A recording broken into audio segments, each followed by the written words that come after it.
Alors, bonjour tout le monde. Nous voilà de retour pour une autre belle rencontre avec une entrepreneuse, je ne sais jamais comment le dire, de la région, une femme d'affaires aguerrie que je suis tellement heureuse de retrouver aujourd'hui parce que c'est quelqu'un de qui j'étais quand même proche l'année dernière. On était dans la cellule industrielle, fait que j'avais toujours de tes nouvelles. Là, ça fait un petit bout que je ne t'ai pas vu.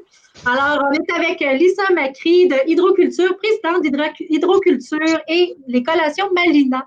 Bonjour Lisa, comment vas-tu? Oui, bonjour Julie, ça va très bien toi? Oui, merci. Hey Lisa, je vais te demander quelque chose de vraiment drôle pour commencer. On ne s'est pas ajusté depuis que la fenêtre est ouverte un peu. Peux-tu te passer un peu?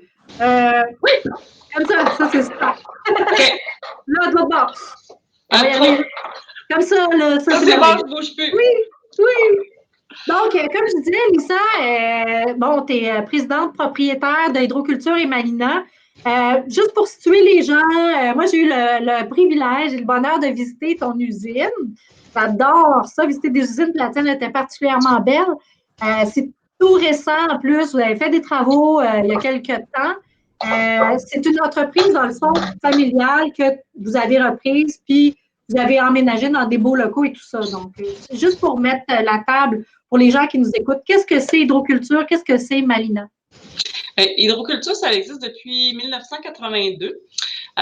C'est un homme qui s'appelle Régent Laliberté qui a commencé ça. Alors, c'était le premier producteur de fèves germées au Québec, québécois. C'est toujours des producteurs asiatiques partout à travers le monde. C'est quelque chose qui est vraiment une façon de faire qu'on retrouve beaucoup plus au niveau des Asiatiques. Donc, lui, il a parti ça. Et puis, mon père, en 91, a décidé d'acheter cette entreprise-là. Il avait beaucoup d'expérience en alimentation, mon père, Vincent Macri. Puis, lui, dans son idée, c'était, il a pris sa retraite à 50 ans, il a vendu sa compagnie qui s'appelait Côte d'Or. Il avait travaillé très, très fort. Puis là, il s'est dit, 50 ans, finalement, je peux pas arrêter comme ça. Ben non. Fait qu'il dit, je vais acheter quelque chose de simple comme faire pousser des fèves germées. Et c'est loin d'être simple. Il s'en est rendu compte. Bref, il a acheté la compagnie en 91. Moi, je suis arrivée en 96. Et puis, la compagnie était en Anjou. Et on a fait, en fait, quand mon père a acheté l'entreprise, quelques années plus tard, il a acheté une belle grosse bâtisse de 17 000 pieds carrés. Puis c'était tout petit avant, c'était comme 6 000 pieds carrés. Fait qu'on s'est mis à faire d'autres produits. Puis en 2014, on a décidé de s'en aller avec une usine SQF niveau 2. Alors, c'est une belle usine certifiée. On est les seuls au Québec à avoir cette certification-là.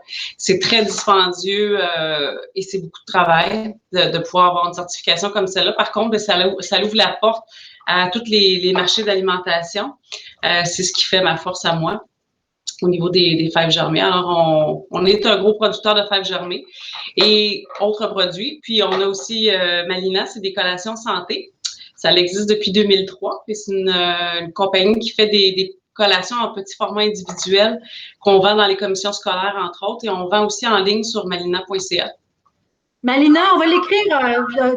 Inquiète pas, Lisa, on va le mettre dans les commentaires. Comment pouvoir trouver tes produits dans les commentaires sur Facebook. Oui. Merci. Alors, ben oui, c'est ça. Donc, puis ça, vous vendez ça à travers le Québec, Malina. C'est Oui, ça? exact. Moi, c'est ça, quand j'ai visité, puis je viens, moi aussi, je suis issue de l'agroalimentaire, je sais à quel point c'est du travail. Puis quand j'ai visité ton usine, j'étais vraiment impressionnée parce que c'est à atmosphère contrôlée. Effectivement, ça n'a pas l'air d'être facile de faire pousser tout ça. C'est impressionnant ce que vous arrivez à faire, là, vraiment. Puis c'était hyper, c'est plus que propre, là, c'est vraiment aseptisé. Donc, je te l'avais dit tout le bien que je pensais de tes produits puis de ton usine. Et là est arrivée la fameuse COVID-19. Oui, nous, Ouais, comment tu as vécu ça? comment qu'on a vécu ça? Et je pense qu'on était toutes un petit peu dans la même situation. Quand on a commencé à parler de ça, j'étais en voyage d'affaires à Halifax, justement présenter mes produits à Sobeys Atlantique. Oui. Et puis quand je suis revenue, c'est ça, ça commençait cette crise-là. Sur le coup, on a tous été passablement pareil, à se poser des questions, c'est quoi? Est-ce que ça peut vraiment nous toucher? Est-ce qu'on n'exagère pas un petit peu? Et puis, moi, en avril, je me suis retrouvée avec des cas de COVID dans l'usine. Oh, sérieux? Oui. Moi, j'ai vécu ça à fond, en partant. Je veux dire, aujourd'hui, il n'y a personne qui peut être immunisé, mais disons que je suis plus confortable avec la situation parce que j'ai tout passé. Fait que, bref, je me suis retrouvée avec des cas de COVID et puis des gens en quarantaine. Donc, on n'est pas une super grosse équipe ici, on est à peu près 20 personnes, mais mon directeur de production a été testé positif, ce qui a impliqué mon mécano, mon remplaçant de contremaître, ma directrice générale, ma coordinatrice à CEP et mon manutentionnaire. Alors, 6 personnes en partant, out. Fait que, bref, la seule chose que je faisais pas, c'est de passer le balai parce que ça a été vraiment très, très impressionnant. Puis là, ensuite, ben, c'était de trouver une façon. Puis faire pousser des fèves germées, ça prend 6 jours. C'est dans des salles contrôlées. Ouais. Et puis si moi, je peux pas arrêter ça comme ça, là, je veux dire, ça pousse. Il faut que je sorte le produit. Et Ben c'est oui. pas juste ça, il faut que je continue à en mettre d'autres dans les salles pour pouvoir en avoir d'autres qui s'en viennent. Fait que je me suis bien débrouillée quand même avec un ancien employé qui est venu m'aider. Oh. Parce que là, moi, je voulais plus aller dans l'usine. J'avais peur de contaminer puis de se retrouver avec plus personne pour pouvoir ben oui. gérer ça ici. Fait que ça a été 2 semaines d'une intensité incroyable. Je comprends. Écoute, c'est la première fois là, que je parle avec quelqu'un qui l'a vécu. Puis, tu sais, c'est drôle hein, parce que ce qu'il disait justement, il y avait un expert ce matin qui était interviewé à la Radio-Canada qui disait que c'est les entreprises manufacturières chez qui il y a le plus d'éclosions, surtout en agroalimentaire. Ce que tu me racontes là, ça fait bien du sens parce qu'effectivement, c'est comme une proximité ou je ne sais pas trop qui fait que en même temps, toi, tu es dans l'agroalimentaire, tu as des PO, des commandes, des grosses bannières avec qui tu fais affaire. Les autres, là, j'imagine qu'ils s'attendent à recevoir leurs produits parce qu'ils roulent à fond la caisse, hein, littéralement. Fait que c'est pour ça qu'ils n'arrêtaient pas, dans le fond, les usines, justement, manufacturières en agro parce qu'il fallait continuer à remplir les pipelines et tout. Hey, ça a dû être un méchant casse-tête. Ouais. Ça a été un méchant casse-tête. Ça a été difficile. Ça a été un tourbillon de... Je sais plus où je m'en vais. Je sais pas comment ça va se passer. Puis en plus, c'est que d'une certaine façon, vu qu'on est certifié ici, ce qui veut dire que les gens rentrent, ils mettent des bottes, tout est désinfecté, tout ça. Fait qu'il y avait comme un petit côté... Il y a moins de chances que ça arrive ici. OK, parce que les règles d'hygiène sont déjà très, très, très grandes. SQF niveau 2, pour ceux qui connaissent pas ça, ben vous avez ACEP, puis ensuite vous avez SQF, ce qui fait que c'est une très, très grosse certification qui demande des choses en place vraiment très, très rigoureuses. Fait que d'une certaine façon, je m'attendais pas à ça, puis surtout pas dans les débuts comme ça.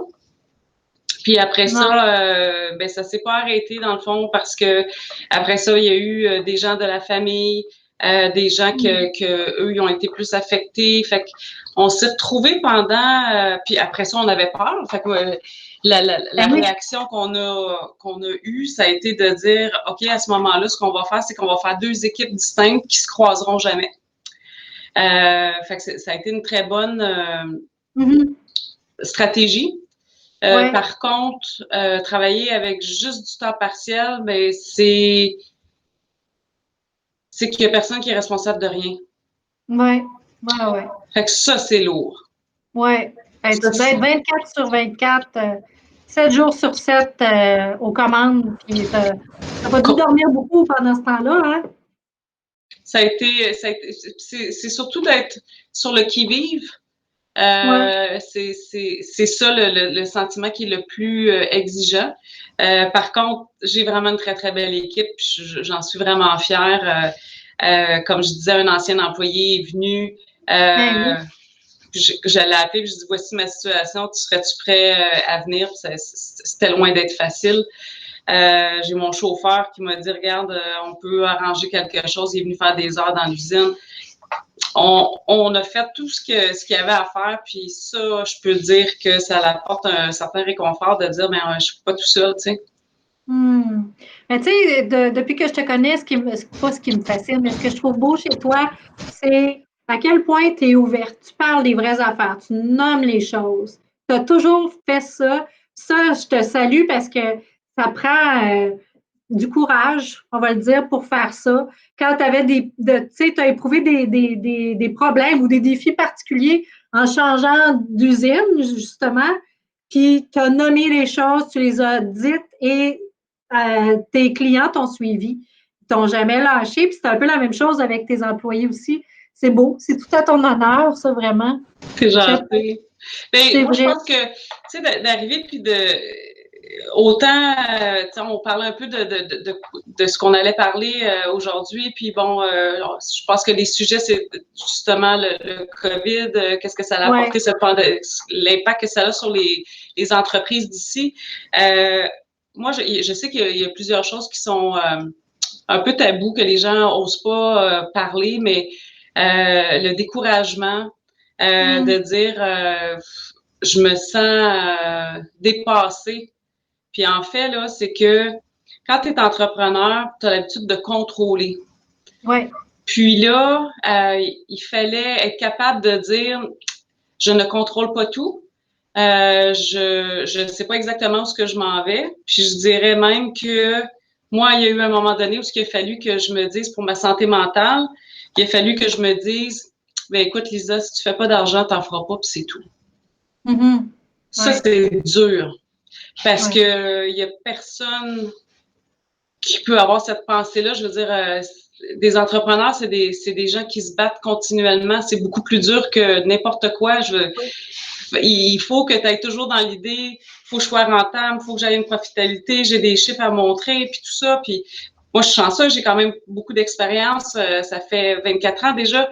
Fait que j'en ai passé des choses, puis j'étais quand même un peu plus zen que bien des gens, mais malgré tout, il a fallu que je m'arrête puis que je me dise, ben écoute, si pendant 3 mois, pendant 6 mois, tu fais pas d'argent, mais t'en feras pas, puis c'est tout. Ça m'a fait du bien, ça m'a enlevé une pression, puis ça me dit, écoute, tu veux être superwoman, tu veux passer à travers tout ça, tu veux que tes clients soient contents, que tu aies une belle profitabilité, que tes employés soient confortables.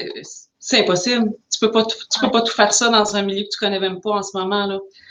Fait que ça m'a enlevé une pression, puis ça a été la bonne chose à faire. Et de un et de deux, cet été, j'ai pris du temps pour me reposer parce que j'avais donné le maximum. Oui. Ben, tu sais, c'est pas pour rien. Tu sais, la semaine dernière, j'avais un panel justement sur la santé mentale. Puis, c'est pas, tu sais, faut pas voir ça comme un signe de faiblesse ou, tu sais, il y a beaucoup de mythes autour de la santé mentale, puis aussi les entrepreneurs, tu sais, qui sont des gens qui tiennent tout à bout de bras, puis qui continuent, puis qui trouvent Ben non, des fois, il faut apprendre justement à lâcher prise. On ne peut pas tout contrôler, puis d'agir ainsi, c'est peut-être la meilleure décision aussi. C'est peut-être la meilleure solution. Ce que tu as fait, dans le fond, toi, de prendre du recul puis de penser à toi. C'est comme ça peut-être que tu es venu en aide à ton entreprise aussi par la même occasion. Oui, puis je dirais aussi que la transparence que tu parlais tantôt, c'est aussi de l'avoir avec ses employés. Dans le sens qu'à un moment donné, c'est sûr, tout le monde était sur la panique, que tu veux rassurer tout le monde, ça va, mais en fait, ça va-tu tant que ça? Pas vraiment. Mais il faut que tu montres que tu es forte, je le comprends, puis c'est important, il faut que les gens se sentent qu'ils ont un bon leader qui vont passer à travers tout ça. Mais en même temps, ce que j'ai fait cette année, ça a été aussi justement, à un moment donné, c'est arrivé qu'il y a un employé, oui, mais là, mes heures, puis mes ci, puis mes ça, puis il exprimait toutes ses inquiétudes. Puis j'ai dit, écoute, je vais m'occuper de toi, mais je dis en ce moment, c'est moi qui ai besoin que tu t'occupes de moi. J'ai dit, est-ce que tu peux me laisser juste un petit break, juste quelques jours? Puis sa réaction a été très surpris de m'entendre parler comme ça. Puis ça a été bien correct dans le sens que c'était très transparent de dire, moi, j'en ai plus de jus. Je comprends, là, mais je dis, mes clients me donnent pas des problèmes, mais ils m'expriment des choses qu'ils veulent avoir. J'ai mes employés, mes fournisseurs, je me retrouve dans tout ça où ce que tout le monde est en train d'essayer d'arracher une partie de moi. Hey, tu t'occupes-tu de ci, tu t'occupes-tu de ça? J'ai mes limites. J'ai été capable d'exprimer, de dire, ben, donnez-moi juste la chance de souffler. Je vais m'occuper de vous. Puis ça a fait une différence aussi. Ils ont senti que moi aussi, j'étais à bout de souffle, puis que moi aussi, j'étais épuisée par tout ça, puis que... T'es humaine? Ils me l'ont dit. Pardon? T'es humaine? Ben, exactement.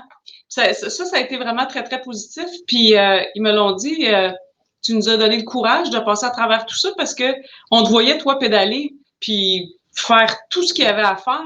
Puis tu avais le sourire, je suis pas sûre qu'il était là vraiment. Parce que j'aime beaucoup rire, moi, normalement, puis j'aime les belles ambiances. Mais bref, ça a été une période vraiment très, très difficile. Je dirais même que c'est pas fini. Non, ça l'est pas. Pour bien des gens, ça l'est pas. Hein. Là, avec ce qui nous part au bout du nez, là, le confinement, puis la relance aussi. Puis moi, je suis une personne très positive, puis je me dis, j'ai été vraiment très, très chanceuse d'être dans l'alimentation. Quand les gens demandent est-ce que tu as été fermée, non, j'ai pas été fermée. Est-ce que j'aurais aimé ça être fermée un peu? Peut-être, hein? Ouais. Un petit break. Oui. Puis ici, c'est 24 heures sur 24, 365 jours par année. C'est un système d'alarme qui t'appelle. C'est des arrosages qui se font à toutes les 3 heures, puis on a 3 salles comme ça. Fait que il n'y a rien qui arrête. Fait que la pression, elle était grande. Dans le fond, mon mécano était pas là. Donc, s'il arrivait quelque chose d'une façon mécanique, ça retombait sur moi à trouver une solution. Fait que tu commences à regarder une chose et une autre. Ça en faisait comme vraiment beaucoup. Puis je sais qu'il y a quelques personnes qui ont fait le même commentaire de dire on n'a pas été arrêté du tout, mais il y a du bon et du mauvais dans chaque chose. Hein. Je veux dire, il y a beaucoup de gens qui ont fait j'ai pu faire une pause, j'ai pu. C'était pas des vacances pour personne, ça, je suis convaincue, là. Non. C'est stressant de ne pas savoir. Sauf que de dire, j'ai pas à me lever le lendemain matin, j'ai un petit break, une petite pause. Oui. Parce qu'il y en a qui l'ont vécu, ça, comme ce que tu dis. Ben, tu sais, moi, finalement, tu sais, un peu comme on parlait tantôt, les gens de chez Dumista, quand j'ai interviewé Marie-Gilles Rivet, puis elle me disait, tu sais, nous, ça nous a permis de nous arrêter, puis de réfléchir, puis de mettre en place, de partir des projets qu'on voyait, qu'on voulait faire, mais qu'on n'arrivait jamais parce que dans la restauration, ben, ils n'ont jamais le temps. Fait que je comprends ce que tu veux dire, effectivement. Ça, une pandémie comme on vit, là, comme je dis tout le temps, tu as beau faire une planification triennale, il n'y a pas un chat qui l'a vu venir, ça, tu sais. Qu'est-ce que tu fais, tu sais? Y a-tu des choses, toi, justement, que ça t'a forcé à faire ou à mettre en place que tu vas garder après, que tu te dis ça, je n'y aurais pas pensé si ce n'était pas arrivé, puis que tu vas garder. Ça s'applique peut-être moins parce que tu n'as jamais arrêté dans le fond. Là, mais... Oui. Non, pas vraiment. Pas vraiment. Je ne peux pas dire qu'il y a quelque chose que, comme je disais, il y avait déjà beaucoup, beaucoup de choses qui étaient mises en place par rapport à la certification. Fait que, tu sais, au niveau de la salubrité puis tout ça, tout était déjà là. Je peux pas faire grand-chose. Des plans B, on en avait, ça fait partie de la certification aussi que en cas de ci, en cas de ça, qu'est-ce que tu fais? Mais dans ces documents-là, il n'y a pas COVID-19 qui apparaissait nulle part. Fait que, moi, je dirais plutôt que ma grande fierté, ça a été de passer à travers tout ça avec un équilibre personnel et professionnel. Mon côté persévérant, mon côté positif que, OK, là, c'est pas beau, mais demain, je suis sûre que ça va aller mieux.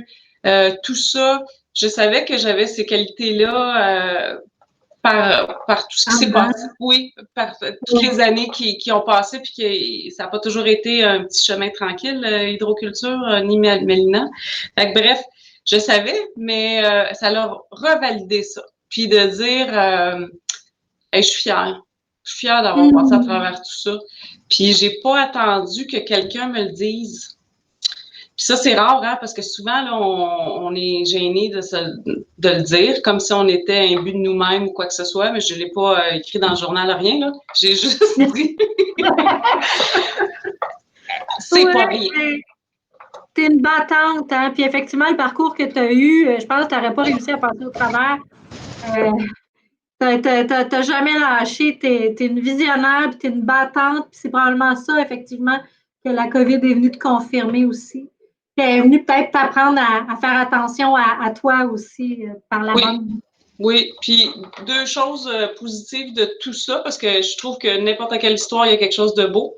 De côté personnel, moi, ça m'a permis de passer un peu plus de temps avec ma fille.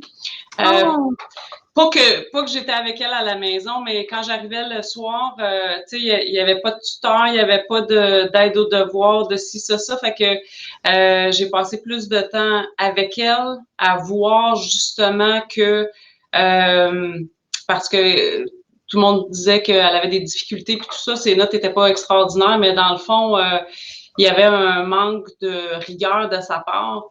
Puis ça, j'ai pu faire quelque chose, puis de constater qu'elle les avait, ces habiletés-là, puis qu'il manquait un petit peu que maman pousse davantage. Le papa aussi en a fait, là, mais ce que je veux dire, c'est que j'ai eu la chance de constater ça. Sans la pandémie, je pense que ça aurait continué probablement encore et encore sans que je m'en rende compte.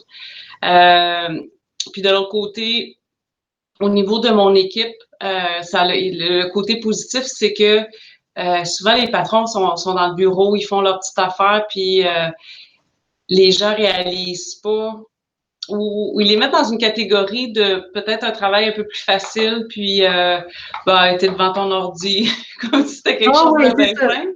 Ah oui. Fait que là, ben, ça l'a quand même d'arriver puis de dire, moi, j'en ai lavé des fèves germées. Moi, j'ai été dans l'usine. Moi, j'ai fait n'importe quoi. Puis c'était de leur montrer quand il faut, là, on se relève les manches.